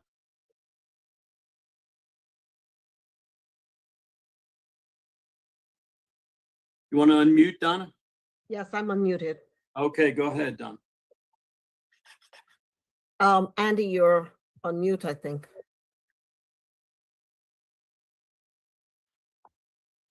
Okay. How about now? Okay. Start it over again, Andy. All right, how about now? Is that better? Good, that's better. Yep, you're up. Go ahead, Andy. Okay. All right, thanks a lot, everybody here. Great to see all these fine faces. Velma, can you make me a co-host so I can share some screens with you guys on some of these tools that we have? You should be able to do screen share. I set it so that everybody could share their screen. Okay, great. Okay. All right, so I'm going to get in and out here quick today. I know everybody's busy. I just wanted to spend a few minutes to talk to people about some of the tools that people need. Now, for those of you that have been doing the precinct strategy for a while, you're not going to find many surprises here. You maybe learn a few things that we do different than others. This will mainly be for people who are looking to start the precinct strategy or don't know what to do with it yet, or if there's not a precinct strategy operation going on in your state or in your county. There are certain things that you can do to shorten your learning curve, make you more effective, and have you be able to win and recruit these committee people so that we can get them in place. So the first thing is that you should have a website. Okay, we've got a website here that I will share, and where is it now? Let's see here. Is that it? Okay, can you see that? Yes. Okay, this is the calendar on our Right for Bucks website. So we post our events. We have links to Zoom meetings. We've got directions to the events that are there. So you know, you got to have a website to send people to.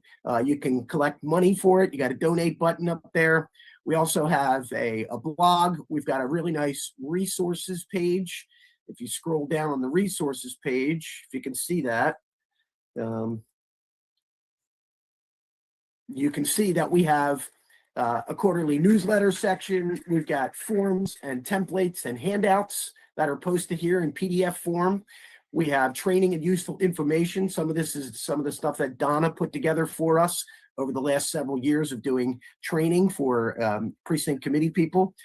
We've got things related to the Bucks County Republican Committee with regard to our lawsuit, the bylaws for the state, the bylaws for the county, information on how the county works. We've got a proxy form. We've got a sample ballot there, information from this executive committee.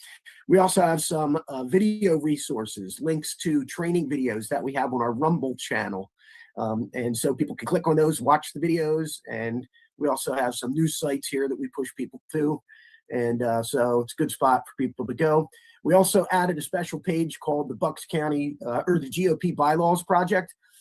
We filed right to knows in all 67 counties of the Commonwealth of Pennsylvania, and we received a whole bunch. We had some rejected. They told us we didn't have standing, which was nonsense. But so we put together this project, and we've posted all of the bylaws that we've gotten from the different county committees all over the state. And this is important because we read all of them, and we know around the state who has good bylaws, who doesn't. And we are posting them on here. So anybody from anywhere in Pennsylvania who wants to know what their bylaws are for their local county committee, you can come here and you can find Butler County, Cambria County, Chester County, where Donna is, et cetera, et cetera. And what our ultimate goal is to have the PA GOP standardize the bylaws across all 67 counties. We're working on right now getting our own Bucks County bylaws updated, and that's coming about via a lawsuit that we filed. So a major lawsuit that we filed in Pennsylvania to have the political parties have to comply with the law around nonprofit associations. So that's that. So I'm going to stop that share. And so we think you should have a website. You also need to purchase a subscription to an industrial strength email platform, because if you get more than 25 or 30 people on an email chain, now you got Outlook or Verizon or Comcast or whatever telling you that you can't send this out because you're spamming people because you have too many people. There are rules against that. So you need one of these compliant email systems that will allow you to send out hundreds or thousands of emails. Okay. And you can they've got Constant Contact, MailChimp. We've got one integrated with our CRM, our customer relation management database software that we use, which is an off-the-shelf product called ACT, which we have modified for our purposes. Of course, you got to have social media presence. So you got to have a page on Facebook. You got to have people connected to your pages on Facebook. Have a Twitter account, and Instagram, all of them. And find somebody who's active and have a little team of people that are posting on social media for you all the time, coming up with flyers, invitations to your events, invitations to your Zoom meetings that you're holding online. You need to enlist the help of volunteers with superpowers. So find data people that can do work for free so you don't have to spend all kinds of money managing your database. If you've got people that are graphic designers, enlist their services to help you with your flyers and your website design and all that. So you need people that have certain sets of skills to fill in your team. You also want to find a parliamentarian. Totally agree with Robin on that. And because the GOP is going to steamroll you when you get into local meetings and you try to challenge what's going on. They're going to try to shout you down or shut you up. And if you don't know the rules and how to deal with it, then you're going to be at a severe disadvantage. So having a parliamentarian is very important. You can go to your Board of Elections or whatever they call it in your state or your county, and you can request a copy of the voter rolls for your county. And you can have that, pick that up on a zip drive or a thumb drive, and you can import that into your database. So now you've got a list of all the voters in the county and where they live and how often they voted. And this is really great information. We imported this into our program that we use, and I'll share that just briefly here. This is the off-the-shelf version of ACT that we have customized. You can see over here that we've created all kinds of groups. So wherever you are in the county, if you're this township or that township, we've got people separated. We have lists of all the existing committee people, the state committee people. And so we've got all their information in here. And so we group them together and we can send them emails or even text messages directly from this system that you can communicate with people. And depending on the message and the audience, you can customize that and send it out to different groups of people. And it's very effective in reaching people and staying organized and getting your message out there. Let's see here. What else do I got here? You want to maintain strict control over your data.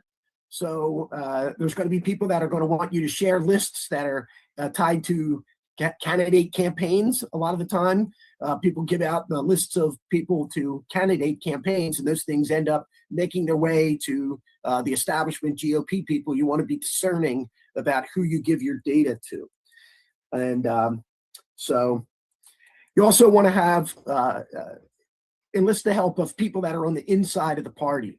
So there's often going to be people inside the party that have access to their data and their information that will be willing, the party will be willing to share with them, but not you. So list them as friends and use them as you will to do the same things that they're going to do to you, which is try to get all your data. And so, you just have to be creative and never underestimate the lengths that these people will go to stop you. Here in Bucks County, we are finally breaking through it. We just had our petition signing period end about a week ago, and we did recruit a bunch of people to run for the committee, but it's through the strength of the precinct strategy that we have forced them to deal with us now, because we've got so many people that are involved. And we're pushing for a rewrite of the bylaws that have been in place for 53 years in Bucks County. We've had 2 leaders over 53 years because of these bylaws. So learning your rules in your state and the laws around what the committees can and can't do, very important. Also invaluable having a pro bono lawyer that can do work for you, like we have in Bucks County here. Andy Titleman has done great work on behalf of our committee at the Commonwealth Court level, which is the appellate court that we won a couple months ago, our case. And so that's working its way back down here to the county level. And so things are happening here, but it's only through organization and having these tools that you put to work for you so that you can get the most out of your precinct precinct strategy. I'm going to hand it over now to Donna Ellingson, who's in Chester County, Pennsylvania, and she runs all of the training meetings for Right for Bucks when we're recruiting our committee people. So take it away, Donna. Fantastic presentation. Thank you, Steve. Yeah, thank you, Andy. Nice to be here with all of you. I want to stress what Andy has said. Some of the most important things, the legal representation that you need to have, because that's going to be important. It's the only way to be able to fight back against the insiders who want to keep you out. The training, you need to be training your people how to be effective, because it's not enough to say, well, go out and become a precinct committee person. That's all fine and good. But how do you do it? There are specific rules in every single county that's different, but most of them will conform to the state rules of how to run for and get elected. You need to know what the election law says about all of these issues. So your people need to know that before they go out. They need to know how to approach door knocking. They need to know about how to do an effective sign. They need to know who to go to. That's where the lists, the walk lists come in so handy. You need to know what your people in your precinct are thinking. So that means you got to do a lot of door knocking.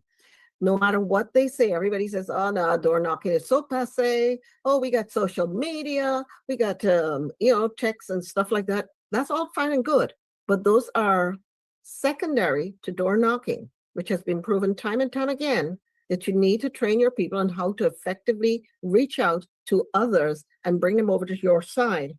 The good thing is that you can find this in a pool of patriot people. And I believe someone else mentioned having another great group of patriots to draw the talent from that you need for spreadsheets, for digital events, for event organization. People who are doing all of these things can come from a dedicated group of patriots, and that's what you need, because no one person can do it all by themselves. Basically, what Andy has just said are the basic steps. We do have I think Andy has put up on the Right for Bucks, some of the training that's available that I do, but I also do personalized training depending on what people need. And the training has to be on an ongoing basis. It's not enough to train people at one, because I'm telling you, you can give the same training over and over, but people will take away different things from the training, and not necessarily all of them will take away all that they need to know and all they need to do. So we do training on a rolling basis so that people will, sometime during that training, a second training, a third training, some light bulb goes off and they say, oh, wow, yeah, I missed that part. Go over that again. but this is all helpful. And you need to be constantly training them on what they need to know, because the rules in your state will change over time. I've been at this precinct strategy since 2010 when I first ran for committee person. And that's how I got to know Dan at that time, because he was trying to implement precinct strategy. We've been at it in the trenches for all this. But you need to know also what to avoid and the traps that the GOP people and the rhinos, let's say, and the country club Republicans will all set for you. Because I keep trying to tell people, not because somebody comes to you and is friendly and is smiles and he takes photographs with you, that is not your friend. It's okay to be friendly with candidates, but you don't want to be their friend, simply because the moment they're doing something bad, that's when they're going to ask for your friendship to be repaid. So all politics is local, and we start at the local level. So that's why we have to train them at the local level to go in and to look for the pitfalls that can discourage a lot of people.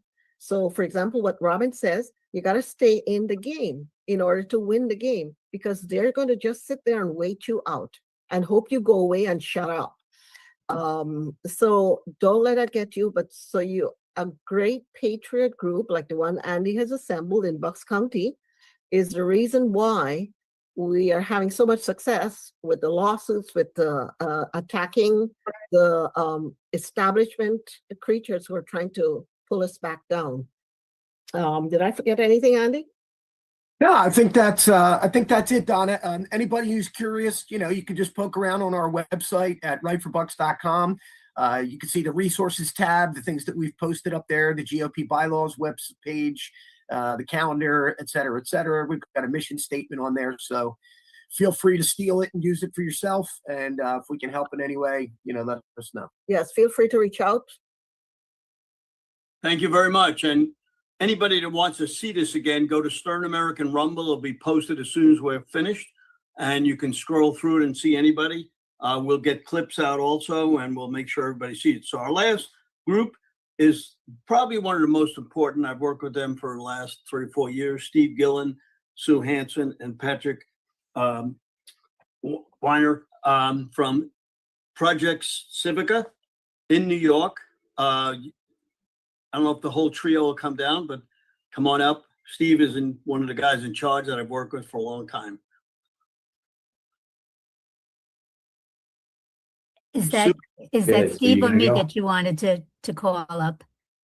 Whoever wants to speak, you guys are representing. Steve. Okay. Patrick, or either one. All right, Sue's going to go, and then I'll follow Sue if that's okay. Okay. Yeah. Okay. I'm Sue Hansen, and I'm in Suffolk County, New York. And last year, I petitioned to become a committee member, and subsequently, I developed a website to document the procedure and to gather some information related to New York State and the counties that could help others that wanted to follow suit. So the website I developed is precinctstrategy.us, and thank you, Dan Schultz, for giving me that inspiration. And the information that's here, even though you may be in another state, the process is basically the same, but the details can vary. They can vary from state to state and also from county to county. But everything that I'm going to discuss is on this website. The first link I'm going to take you to is this action link, action. And we'll start with phases 1 through 5. Now, these 5 phases, they don't have to be done sequentially. In fact, I'm only going to cover the first 3. But the overall approach here is for the individual to become familiar with the process and to start getting involved. So let's begin phase 1. Okay, phase 1 can be broken down into 3 basic steps. What you want to do is you want to verify your voter registration. You want to, and this is if you're in any state in the country, you want to verify the nomination method that's used, whether it's caucus or primary, and then the third step is to get in touch with your county Republican Party, the GOP. Now, your voter registration, it's good to verify that all the states have a voter registration lookup. You can enter basic information about yourself, and they will confirm that you're registered.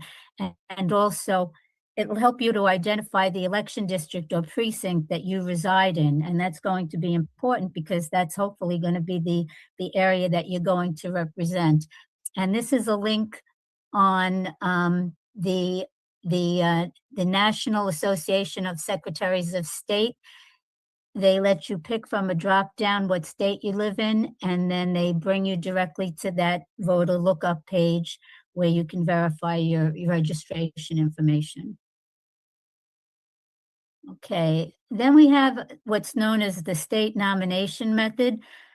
It's either going to be caucus or primary. Nominations can be done by if they're done by the primary method, that's when the voters get involved. If it's a caucus members, that's when existing members are involved.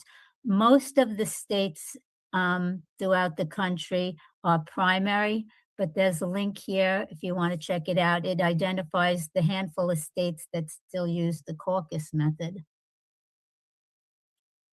And then the third step in this phase one is your county GOP. You want to reach out to your local county Republican Party. You can look them up online, find their website. Usually they have a link where you can register and get involved. They'll also typically provide you with a phone number. And I would urge you to call them, tell them that you want to get more involved, and when's the next meeting that you can attend and participate in. Okay, so that's phase one. Those are the basic steps to start with. We move on to phase two, and that's becoming familiar. And in this phase, basically, you're getting a little bit more interactive, and you're doing some research. As Andy and Donna just explained, hopefully, you'll have a state leader that you can reach out to that can assist with this. But if you're on your own, you can begin the process by again, reaching out to your Republican Party, attend a meeting, get to meet some of the other committee members, and volunteer. Also, you can start to do some of the research. You're going to want to know, do you have 2 representatives already in your election district or your precinct? Every election district is supposed to have 2 representatives within each party. And maybe there's a vacancy, which would be all the more reason for you to get involved. Now, this information can typically be obtained from your county Board of Elections. Either they'll have it on their website, or if not, you can FOIL for that information. That's the Freedom of Information law, and they're required to provide you with that information. You also want to find out, how do you become a committee member? And again, that can mean going back to the Board of Elections website and finding out when is the petition cycle. Usually running for a committee member happens at a certain point in the year, or it may be biannual, where it's once every 2 years. So you have to know when that time is for your particular state and your particular county. You want to find out what the petition form looks like and how many signatures you're going to need. In New York State, it's 5% of active registered party voters within your election district. And this usually translates into maybe 5 to 30 signatures that you'll have to obtain. So this is just some examples of things that you want to be able to research and find. And again, you can usually get that information from the County Board of Elections. It's also nice to try to find a map of your election district. And I found an interesting website, and there's a link here. And a fellow patriot developed this. It's a work in process. It's called precinctmaps.net. And he's got a drop down, and you can look for your state and you can look for your county. And just by a simple click, he zooms in and shows you the county, and the boundary lines indicate the various election districts. Okay.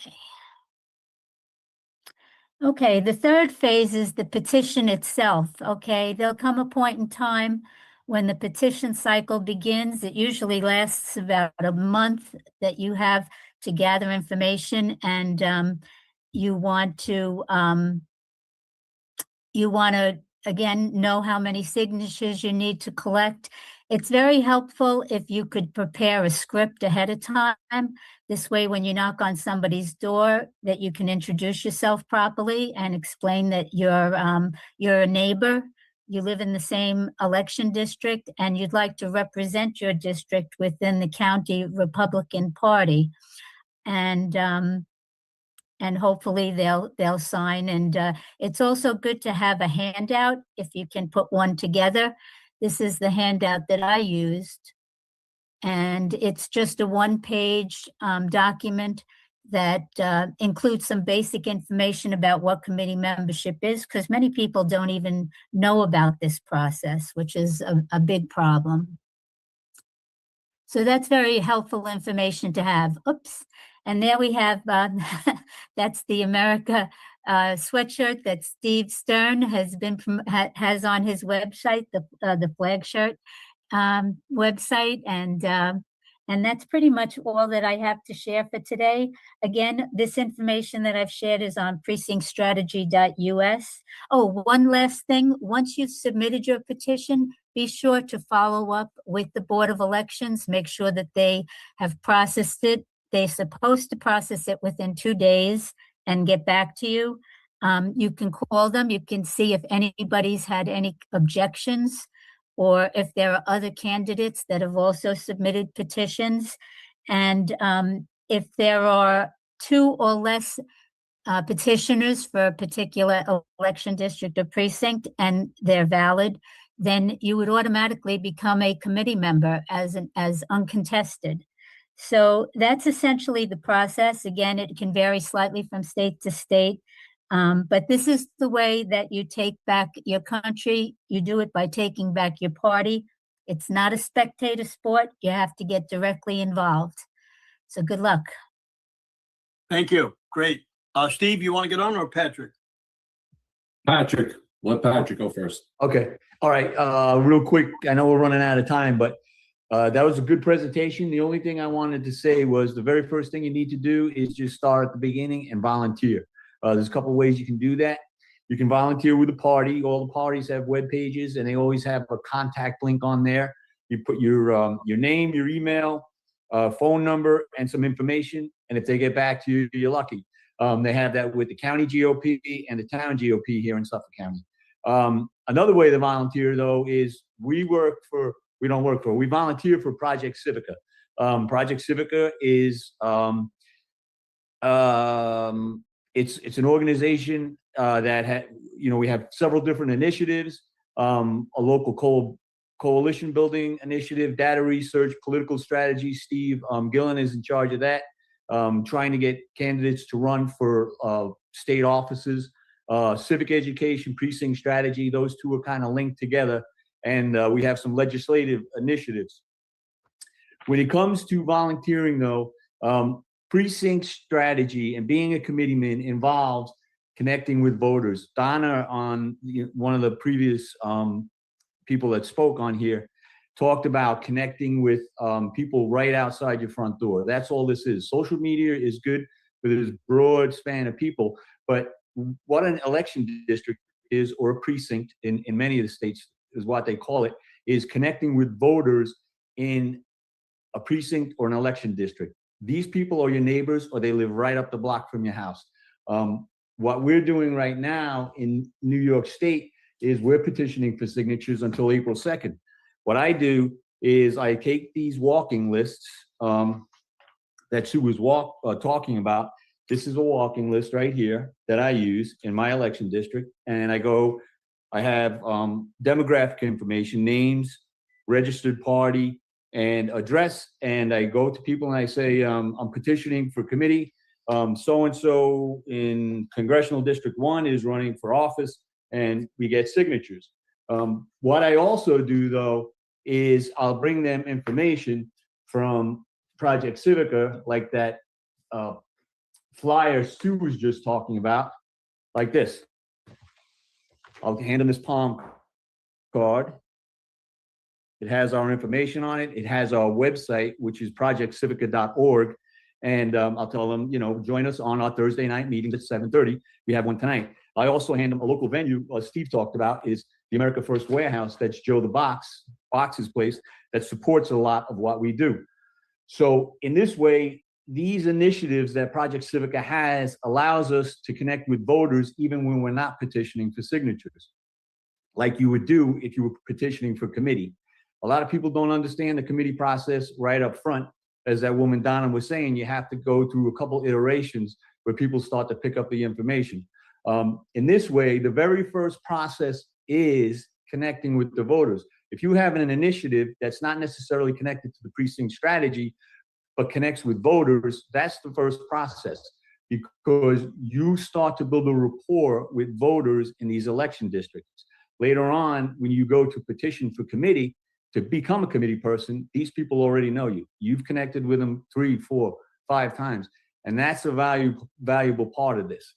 I know Steve has something to say, so I'm gonna kind of cap it off there, but that's the first process. Just volunteer. Go to projectcivica.org and fill out, the volunteer form. Join us on our Thursday evening calls at 7:30. They're statewide, and we go from there. And it's really that simple. We're not here as establishment Republicans to ignore you. We're here reaching out to people. So that's the difference. We have the background, we have the education. We've, made some strides as far as learning goes. We've hit some roadblocks and we've come through them. So that's what we're doing. So thanks for listening. That's it. Yeah. Thanks. Steve, come on. You are one of the most popular guys in New York State and unpopular guys on the. Yes, I would say more unpopular with the establishment, that's for sure. However, both Patrick and Sue are doing a fabulous job for Project Civica. Doing all this. Just a little side note: Sue went straight out and challenged the Suffolk County Republican Party with an Article 78. And went to court and took them because of the way that they ran their process. So, we at Project Civica look to do anything that we can, as far as Patrick explained it well. When we get people involved, and I know I get a chance to speak on radio and things of that nature, and it's always part of my whole effort, is to tell people to get involved. That's how we have to do it. And the best way that we can get people doing it is get them involved in maybe one component, and then really push on the precinct strategy, okay? So it's very important that we incorporate all these functions together. And, again, Patrick's big on, we got to talk to the neighbors across the street, next door, down the block, get them to know us, know what we're trying to do. But if it all comes down to civic action, and everybody on here, knows that completely. But the people that aren't familiar and the first time watching this, you have to get involved. There's no question. This is the only way that we're going to save the country. So I appreciate the time and, Steve, and for giving this voice to everybody. And hopefully we'll keep moving forward. Great. So let's recap, Velma, before I close and give the last thing. Velma, you want to say anything? Well, I really just appreciate everybody coming together. Andy Meehan had originally called me and we were able to connect with you. And then I really appreciate your reaching out to folks who've been working with, Dan Schultz for so long. And it just really gave an opportunity for everybody to connect with each other and learn from each other. And that's all we really want to do. So precinctprojectusa.org, when folks reach out and register on the website, what I do is I collect the information and then I forward it on to folks, the state leaders, and then folks take it from there. And I think what we want to do and follow up to this call, in addition to having the monthly calls on a national level, is we want to do the state breakout. So states like Ohio and New York and Pennsylvania, where there's already an organization, It's really easy. So we basically want to make sure that you're connecting with folks like Steve and Andy and Jonathan Broadbent. And then for folks in other states where there isn't a state level organization, we want to help folks get together. So like Joel Brazil was talking about his cohort with Milwaukee County GOP, there's a lot of folks reaching out from Texas, a lot of folks in Florida. So, and everybody's collaborating together on guidance and materials. So that we can kind of be on the same page and just grow membership together. So thank you so much. Well, we also want to let everybody know that you just became the head of a company, CEO, maybe on the next one, or you want to tell everybody what that is, or you want to wait till the next one? Oh, I really appreciate that because this actually, Precinct Project USA and what we're doing is really important to my predecessor, if you will. So as of St. Patrick's Day, a couple of days ago, I'm now president and CEO of Washington Marketing Group, and it's a grassroots driven company. It's a data company, but our 3.4 million donors have been contributing to the Republican Party for decades. And it's so important to our company to be able to be supportive at the local level and help at the municipal, county, state, national. For the 40 years of the company before me, we were predominantly focused on, only on, campaigns that the GOP wanted to do. And now we want to just help everybody, including, the NRCC and the NRSC and the RGA endorsements. So this is just a great opportunity. And when folks like Joel and Chan and others talk about, funding being a challenge, even just something simple like getting a ticket to go to a convention or the travel to go to a convention. $200 may not seem like a lot of money to some people, but it is to other folks. And things like that, if we can raise some funds and be supportive so that everybody can participate in the civil discourse, I think that's all we really want to do. So thank you so much. So we'll recap everything. I just got a message from Hawaii. It says, we need national attention on the missing 19,000 votes and audit. We need Scott Nago to be replaced. So we see this happening. A lot of people didn't realize, but we just found out yesterday that the Texas primary was complete fraud in many cases. If you look at our election security meeting yesterday, the first gentleman that came on, if you go to Stern American Rumble, everything is there. As soon as we finish this call, it's live there. You can see it all the time. So we want to thank Dan Schultz. Dan Schultz, buy his book. Go to www.precinctstrategy.com. Again, please sign up. precinctprojectusa.org.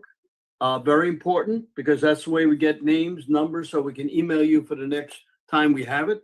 Go to Stern American Rumble to see any of these things continuously. I spend probably in a week 30 hours on the phone with people all over the country, from General Flynn to Mike Lindell, to Ticton, to Corsi, trying to get information out to everybody as we can. We also don't want to, Tina Peters, every time we talk about her, and Governor Polis, we're hoping that she is let out of jail. It's the most ridiculous thing. As everybody knows, 80% of the people don't even know who Tina Peters is. That's terrible. Protectthevote.com. We need poll watchers and poll workers. Very important. We have an election coming up soon. Again, anybody that wants to email me, stern1054@gmail.com. I respond to everybody. Go to flagshirt.com. Believe it or not, I don't know the company, most of the company. I gave it over to my son so I could do this.